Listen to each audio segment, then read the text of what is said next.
Ibu-ibu, mau lihat pelitnya ibu? Coba kalau dia beli sayur. Hobi memang dia nawar. Kalau dia ke pasar, beda 1000, dia kelilingi tuh pasar. Beda 1000 tuh dia kelilingi. Bu, halo ibu. Bu, kalau ibu belanja di Trans Studio, Trans Mall, atau Alfamidi, Alfamart, tawar apa tidak? Tidak. Tawar apa tidak? Coba kau tawar, dibilang ke orang gila. Lalu pedagang kasihan yang sesama kita pribumi datang naik sepeda motor, kadang kala sepeda, dia datang, dia sudah panggil kita, ya Bu Haji, Bu Haji makin cantik aja, masih nawar. Apa namanya kalau bukan pelit? Sudah enaknya itu, berapa Mas? 10.000 Bu Haji, 11.000 ya. Mantap. Kalau kan ibu-ibu yang suka nawar, kalau bapak-bapak kan tidak suka nawar ya. Ini ibu-ibu tuh suka betul nawar. Bu, ibu mau ndak suaminya diambil orang? Mau? Silahkan pelit. Orang pelit itu tidak ada yang suka.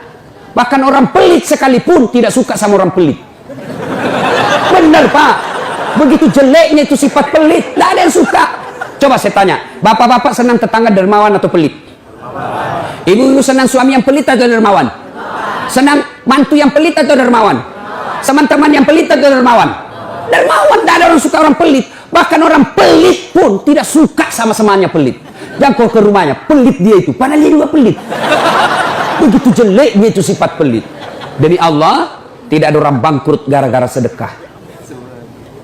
Adakah pernah bapak dengar, Mas, tuh yang di sudut rumah di komplek, tuh kaya betul dulu Ustadz, cuma karena dia rajin sedekah, bangkrut. Ada? Nggak pernah. Biasa kita ini sangka buruk kepada Allah.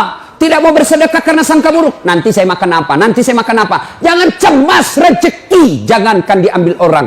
Tertukar saja tidak. Cicak aja dijamin rezekinya. Tahu cicak? Tahu? Cicak makan apa ibu? Masuk akal enggak? Nggak masuk akal. Gimana caranya? Satu di dinding, satu terbang. Di mana ketemu? Nggak ada terminalnya. Kalau pesawat terbang, kita jalan, ada ketemunya di mana? Di bandara. Ini cicak satu terbang, satu di dinding. Di mana ketemunya? Tapi lagu kita waktu kecil kan, cicak-cicak di dinding, diam-diam merayap, datang seekor nyamuk. Nyamuk yang datang. Nyamuk yang datang. Allah jamin rezekinya. Lagu tidak bilang cicak lompat ke nyamuk. Setengah mati cicak, kasihan. Iya kan? Itu cicak, tidak sarjana, tidak punya kursus, tidak ada kaki, tidak ada otaknya, tidak cerdas, bisa hidup. Apalagi ibu, jangan pelit. Sedekah, Allah sudah jamin rezekimu. Bu, ada suaminya mulai selingkuh? Ada? Tidak usah curhat sama tetangga, apalagi curhat di Facebook. Tak kusangka kau begitu. Pret, belen-belen. Rahasia keluargamu kau ungkap di Facebook. Begitu mulai, bu, ciri-ciri laki-laki yang sudah mulai lain-lainnya. Kalau yang selama ini tidak pernah pakai sisir keluar, tiba-tiba rapi. Tidak pernah pakai parfum, tiba-tiba beli parfum malaikat subuh. Nah, yang tadinya keluar rumah tidak pernah pakai setrikaan, langsung rapi. Yang paling mencurigakan kalau dia terima SMS dalam kamar mandi. 70% wajib dicurigai. Nah, kalau sudah begitu ibu tidak usah curhat sama tetangga, lebih curhat kepada Allah. Bangun ibu sholat hajat, lakukan sampai 8 rakaat. Setiap 2 rakaat di sujud terakhirmu kau berdoa kepada Allah. Ya Allah, engkau yang membolak-balikkan rasa cinta dalam hati suamiku. Tidak mungkin aku bisa mengendalikan cintanya. Ya Allah, tidak mungkin aku jaga dia 24 jam. Engkau yang maha menjaga ya Allah. Ya Allah, pelihara suamiku dari godaan perempuan lain. Ini ada duit saya 500.000. Saya tolak bala besok ke panti asuhan. Mudah-mudahan 500.000 suamiku terhindar dari wanita jahat. Bismillah. Coba amalkan itu, Bu. Coba amalkan. Yang jadi masalah kalau suaminya juga sudah tahu rumusnya. Dia bangun juga sholat tahajud. Dia bangun pula sholat hajat. Istrinya sebelah, kamar sebelah, suaminya kamar sebelah. Ya Allah, capek sudah saya lihat istri saya, ya Allah. Ngamuk aja kerjanya, marah-marah aja, berat badannya juga makin tambah, ya Allah. Tak tahu dilihat dari mana dia seksi. Ya Allah, ini ada duit saya 500.000. tolak bala ya Allah. Mudah-mudahan istriku ikhlas saya kawin lagi.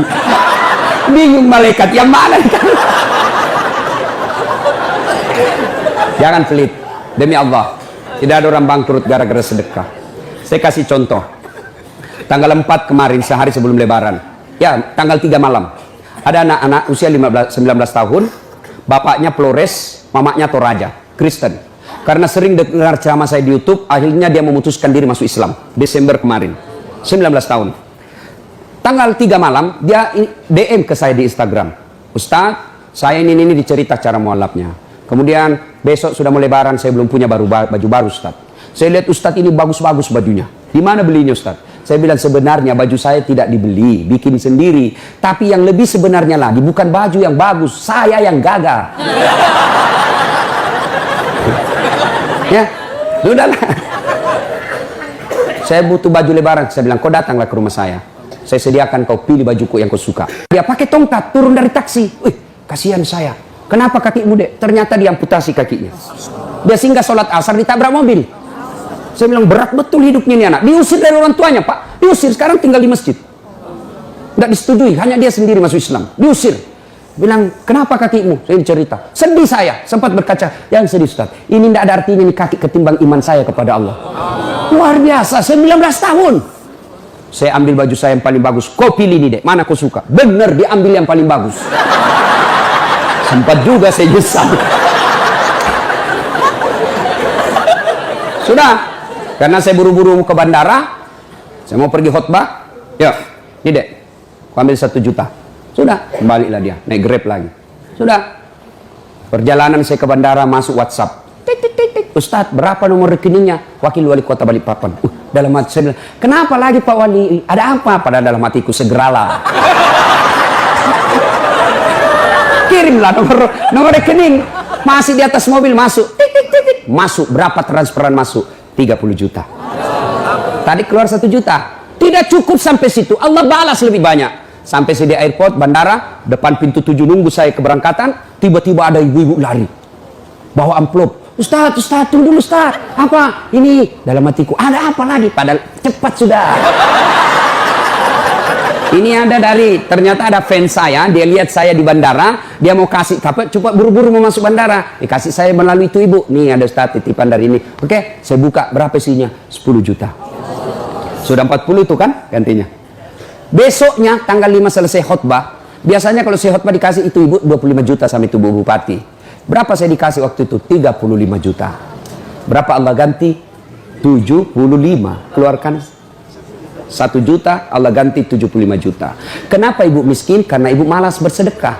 Selalu berkeyakinan saya miskin. Maka Allah, ana inda sanni abdi bi. Saya tergantung sangkanya hambaku. Kalau kau sangka tidak mampu, maka kau kasih tidak mampu. Sedekah ibu. Allah tidak lihat 1 jutanya, Allah tidak lihat 100 ribunya. Yang Allah mau nilai, kamu sedekah enggak 1 hari ini? Jangan pernah lewatkan maghrib tanpa sedekah di hari itu. Coba amalkan. Coba. Kenapa kita tidak bisa umroh? Karena selalu yakin saya tidak mampu. Maka Allah ya sudah, kok dia yakin tidak mampu. Sedekah. Pulang ini kau sedekah sama tetanggamu. Cari orang miskin. Cari janda-janda tua. Tidak usah janda muda. Banyak yang bisa selamatkan. Jelas? Salatullah salamullah ala toha rasulillah. Salatullah salamullah ala yasin habibillah. Nah sudah banyak sebenarnya penyakit hati, tapi waktu yang terbatas. Saya cuma bilang waktu yang terbatas. Saya ada acara di Bandung ibu jam 10. Saya ini orang kampung. Saya tidak tahu Bogor ke Bandung jauh. Saya pikirnya 1 jam. Inilah kalau kita pakai pulsa lokal. Saya orang kampung, tidak tahu saya. Oh ternyata jauh. Nah saya harus segera selesaikan. Insya Allah kalau panitia ngundang saya lagi ke sini, saya datang lagi. Insya Allah ya. Nah, ini penyakit hati. Sekarang gimana cara mengobatinya? Ala bizikrillahi tatma'innul qulub. Ketahuilah dengan berzikir mengingat kepadaku, maka hatimu akan jadi tenang. Jadi kalau kita punya penyakit hati, maka datang di majelis zikir Al-Ihya ini. Ini salah satu caranya. Memang ibu tidak dapat voucher, memang ibu tidak dapat undian, tapi apa yang ibu dapat? Ilmu tapi ilmu tidaklah terlalu menolong ketika ilmu itu tidak diamalkan.